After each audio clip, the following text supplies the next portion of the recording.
I thought the way that I could influence others for the better was to go into journalism. I was very young and naive. But is what you do journalism? Because, well, I mean, yes. you're like in the internet yes fame and no. game. Yeah, no, I'm not. I started out as a journalist. I wrote a column for AM New York. They're owned by the Chicago Tribune Company. And I quickly realized that AM New York, or any newspaper or magazine I might write for, wasn't going to protect me.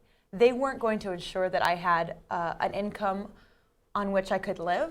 They weren't going to ensure that I had a job 4 months from now. And they weren't even going to ensure that I had an audience.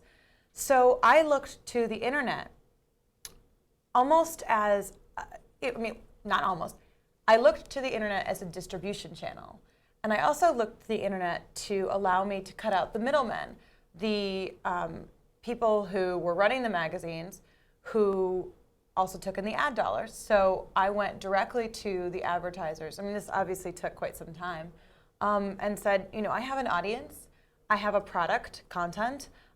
Would you like to advertise on my site, or would you like to have me endorse your products? Mm-hmm. And it was a lot harder than I originally anticipated. So, I mean, going around asking if you can endorse something, that well, seems very new. That's that new was journalism. The end game. That was the end game. I don't think Bob Woodward would go around saying, "Can I endorse your line of but if items?" If Bob Woodward were making $50 a column, which is what I was making when I first got out of school, you know what? He would do what it took. Mm-hmm. And frankly, I wasn't seeing. I mean, I went the conventional route at the beginning. I sent out the pitch letters to all of the editors, and you know what? Nothing was happening. And the way that I saw my future going was very bleak.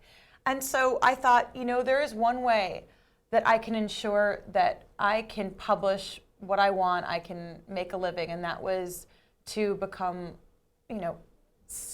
somewhat well known.